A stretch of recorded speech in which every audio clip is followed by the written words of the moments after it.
तब महर्षि ने क्रोध में आकर उन्हें शाप दे दिया कि वे तुरंत भौतिक जगत में जाकर दानवों के रूप में जन्म ले।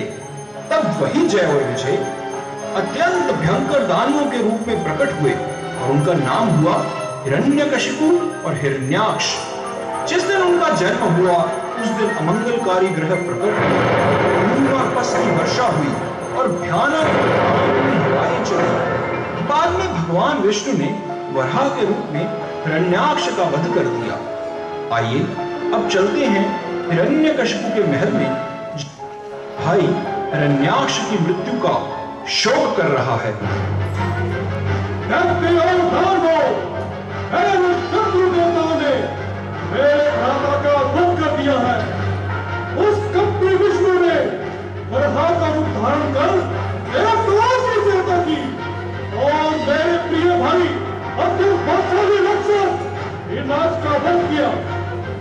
इसलिए यह आवश्यक है कि हम उन्हें मृत्यु दंड दें और उस विष्णु का सिर को मैं अपने पत्थरों द्वारा उसके दर से अलग कर दूंगा।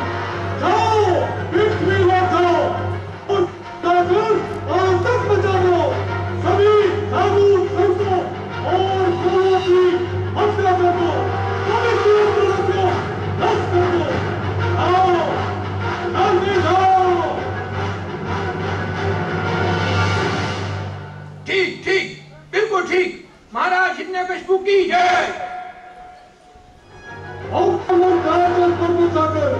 भीषण तपस्या कर ब्रह्मा जी से वरदान प्राप्त करूंगा। मैं उनसे शक्ति और अमरता का वर प्राप्त करूंगा और फिर मैं उनसे भी शक्तिशाली हो जाऊंगा।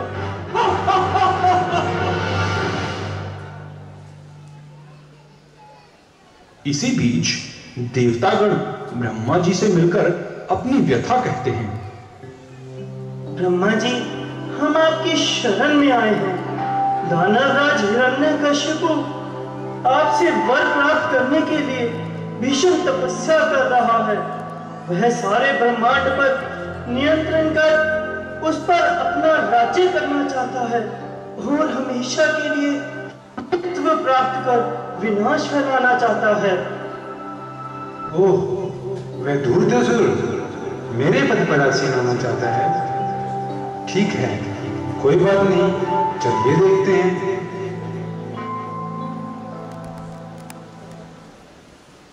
ब्रह्मा जी, वो रहा चींटियों की बांबी के बीच वह वहां पर पिछले 100 वर्षों से हाथ उठाकर तपस्या कर रहा है। हे असुर श्रेष्ठ, मैं तुम्हारी इस तपस्या से प्रसन्न हुआ। उठो, मैं तुम्हें इस तपस्या के लिए वर देना चाहता हूँ। धन्यवाद ब्रह्मा जी, मुझे मेरे लक्ष्य तक पहुंचाने में मेरी सहायता के लिए। मैं चाहता हूं कि आप मुझे वरदान दो कि मैं अमर हो जाऊं और मृत्यु मुझे छू भी न सके। मुझे खेद है, मैं तुम्हें यह वर नहीं दे सकता, क्योंकि मृत्यु तो मेरी भी निश्चित है। और मुझे वर दीजिए कि मेरी मृत्यु न पृथ्वी, न आकाश, न जल में हो। तथास्तु। ना मेरी मृत्यु दिन में हो, ना रात में। तथास्तु। ना मुझे कोई न मार सके, ना ही कोई पशु। तथास्तु। ना कोई अस्त्र, ना कोई शस्त्र। तथास्तु।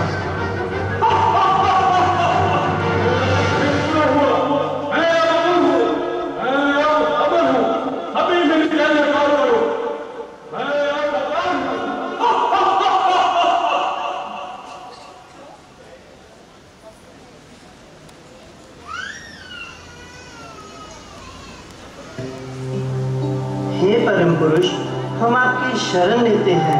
कृपया इस दैत्य हिरण्यकशिपु का वध कर हमारी रक्षा करें। आप चिंता न करें, भय की कोई बात नहीं। उस राक्षस की मृत्यु निकट ही है। शीघ्र ही उसके घर में एक महान भक्त का प्राकट्य होगा।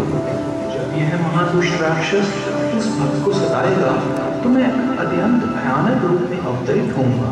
तब मैं अपने भक्त की रक्षा के लिए उसका वध कर दूंगा। से आनंद पूर्वक रह सकते हैं। मैं वचन देता हूँ।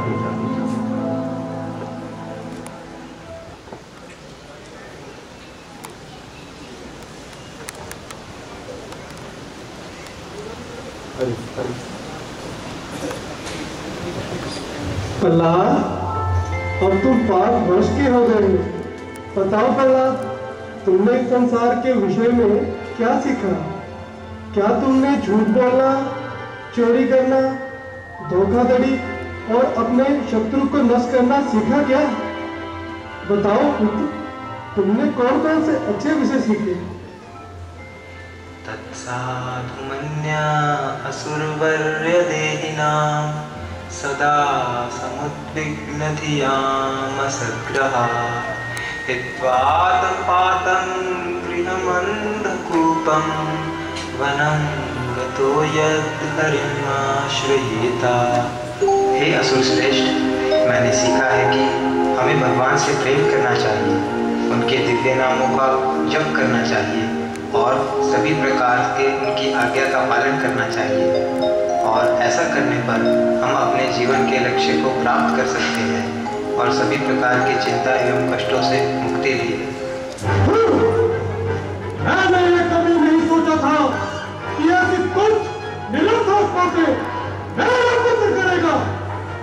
मैंने आपको अपने पुत्र की ठीक प्रकार से शिक्षा के लिए रखा है, ना कि उन धूप वैष्णवों की शिक्षा के लिए। ध्यान रहे, आगे से वो इन शिक्षाओं के बारे में और वैष्णवों के बारे में सुन भी न सके।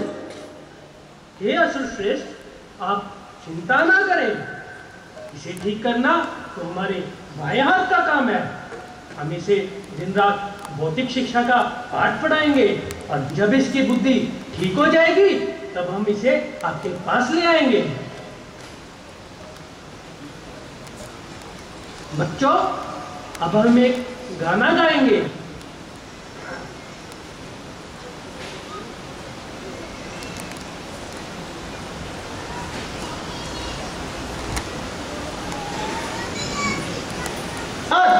तुम हमारे पीछे दोहराओ, नहीं तो इस डंडे से तुम्हारी पिटाई होगी। तैयार हो? ईश्वरहं भोगी, ईश्वरहं भोगी, सिद्धोहं बलवान सुखी, सिद्धोहं बलवान सुखी, ईश्वरहं भोगी, ईश्वरहं भोगी, सिद्धोहं बलवान सुखी, सिद्धोहं बलवान सुखी। बच्चों, जीवन का लक्ष्य है ज्यादा से ज्यादा धन एकत्रित करना और भरपूर इंद्रिय तृप्ति करना। जीवन में बहुत अच्छे, आप सबको ब्लैक मार्क मिलेगा।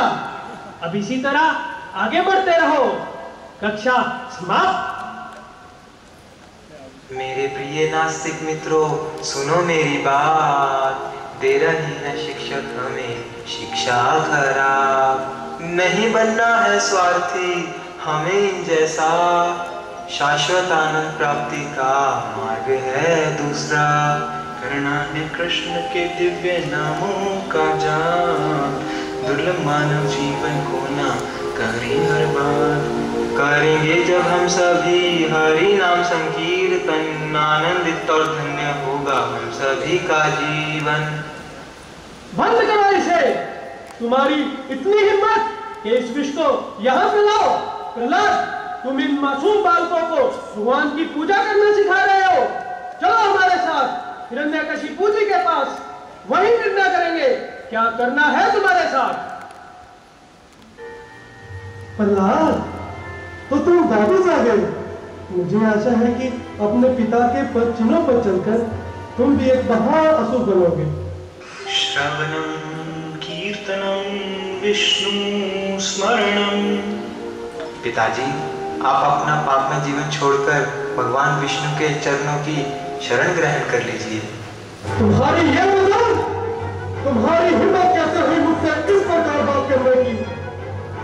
अब तुम मेरे पुत्र नहीं रहे, तुम एक जहरीला सौ कर चुके हो। वो लड़के, ये सब बकवास तुमने कहाँ सीखा? चल अमर, कहीं ये सब तुम्हारा किया था तो नहीं? नहीं महाराज, नहीं, कृष्ण मेरा शत्रु है और मेरे सभी कृष्ण भक्तों पर प्रतिबंध लगाया हुआ है कि ना वो मेरे पुत्र से मिले और ना ही दूसरे बच्चों से। नहीं महाराज, नहीं, हमने किसी भी कृष्ण भक्त को प्रहलाद से मिलने की अनुमति नहीं दी। हमें इसे बहुत सुरक्षित रखा था, विशेषकर साधु संतों से। लेकिन तुम अब सफल रहे हो। उस कृष्ण ने मेरे पुत्र की बुद्धि भ्रष्ट कर दी है, लेकिन मैं उसकी ये योजना सफल नहीं होने दूंगा। हम ऐसे सकते हैं, तुम इसका ध्यान रखो, कोई भी भक्त ईश्वर के सेवा ही न पाए। हाँ हाँ, निश्चित रूप से।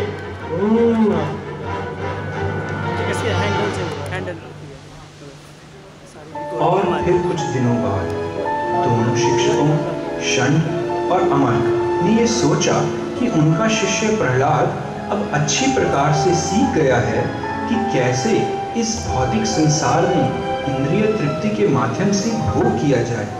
इसलिए उन्होंने हिरण्यकशिपु को संदेश भेजा कि वे अब अपने बेटे से मिल सकते हैं। आओ प्रहलाद, आओ मेरे प्यारे बच्चे, यहाँ आओ।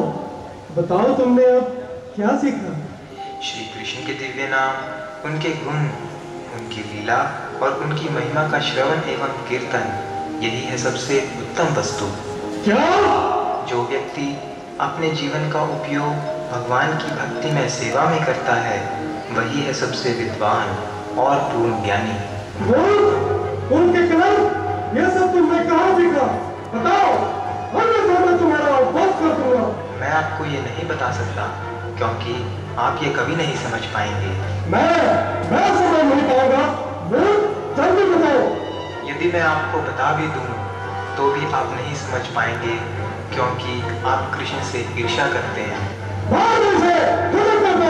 यहाँ मेरे शत्रु कृष्ण का भक्त बन गया है। जल्दी करो, खबर करो उनसे।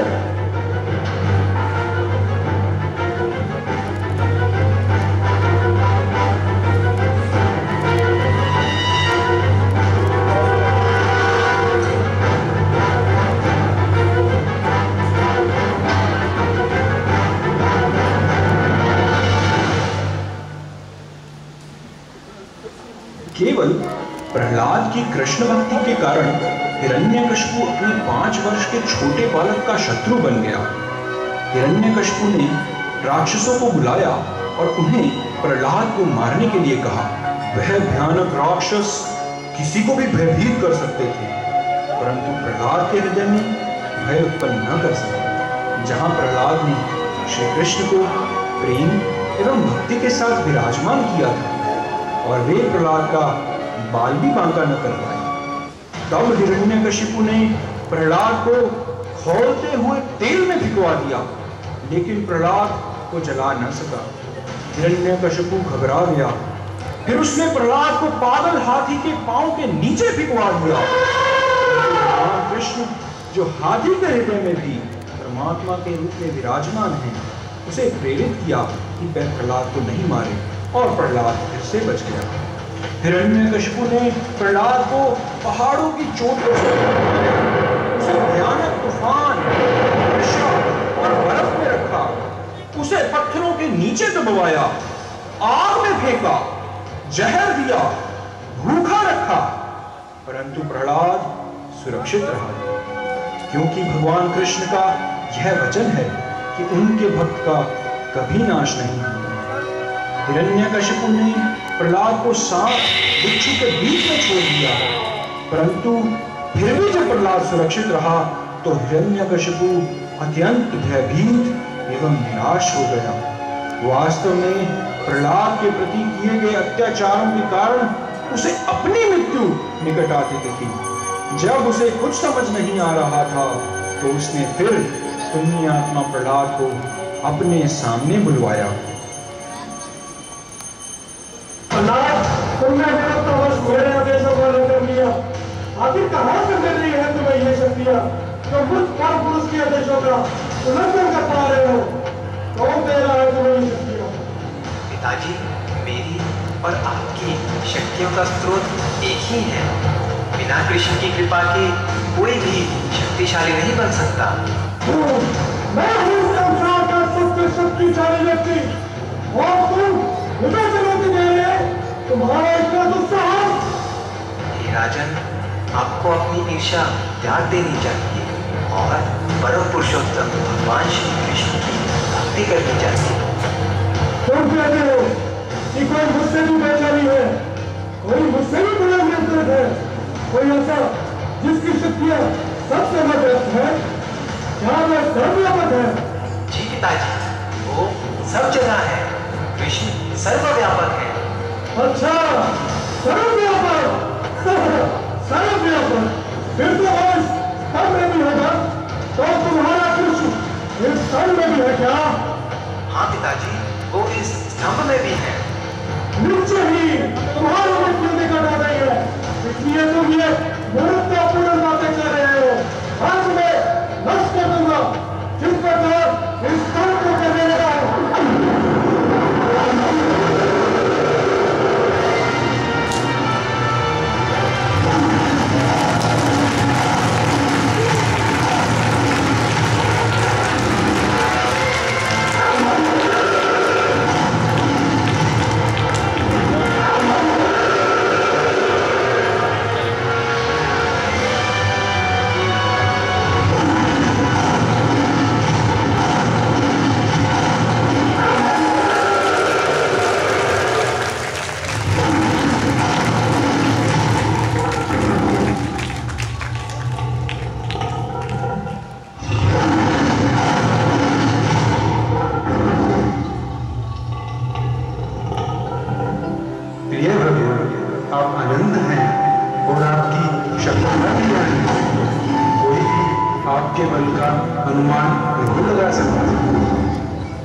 लंबे समय से हम इस दानों के कारण भयभीत थे, परंतु आप अपने भक्तों के प्रति इतने कृपालु हैं कि आपने मेरे द्वारा दिए गए इतने वरदानों के उपरांत इस दानों का वध करके हमारी रक्षा की है। आपने एक वरदान को भी भंग नहीं किया और फिर भी इसका वध किया। आपने न तो इसे दिन में मारा है, न ही रात्रि में, परंतु संध्या के समय। न तो इसे अंदर मारा है और न तो बाहर, परंतु दरवाजे के ऊपर। न तो आकाश में, न तो पृथ्वी, न तो जल और न ही वायु में, परंतु अपनी गोद में रखकर। आपने न किसी अस्त्र का प्रयोग किया, न शस्त्र का, परंतु अपने दिव्य नाखूनों से, नहीं मनुष्य के रूप में, न तो पशु और न ही देवता, परंतु आधे नर और आधे सिंह, नर सिंह के रूप में आपने सारे वरदानों को पूरा किया है। धन्य है प्रभु, आप धन्य हैं। आप हमारे रक्षक और पालक हैं। हमें दिए जाने वाले यज्ञ जो वास्तव में आपके लिए हैं, इस राक्षस से निकाल लिए गए हैं। निरंतर इस दानव से भयभीत थे, इस दानव का वध कर आपने हमारी रक्षा करी। हमारा सादर प्रणाम स्वीकार करें। आपका यह रूप वास्तव में अत्यंत अद्भुत, शक्तिशाली, भयंकर एवं दुर्लभ है। ऐसा भयंकर रूप पहले कभी नहीं देखा। हम बारंबार आपके चरणों में नतमस्तक होते हैं। पुत्र प्रहलाद, भगवान नृसिंहदेव तुम्हारे पिता पर अत्यंत क्रोधित हैं। कृपया जाओ और उन्हें शांत करो। मैं कैसे आपको प्रार्थनाएं अर्पण कर सकता हूँ, क्योंकि मेरा जन्म नास्तिक एवं राक्षसी परिवार में हुआ है। अगर ब्रह्मा जी भी आपको संतुष्ट नहीं कर पाए तो फिर मेरी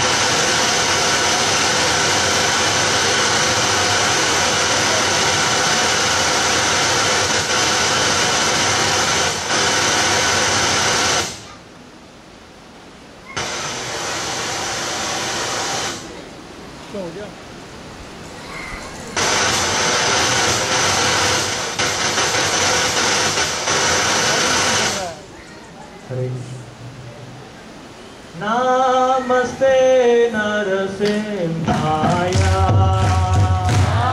नमस्ते नरसिंहाय।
नरसिंह देव भगवान की, धर्मराज प्रहलाद महाराज की।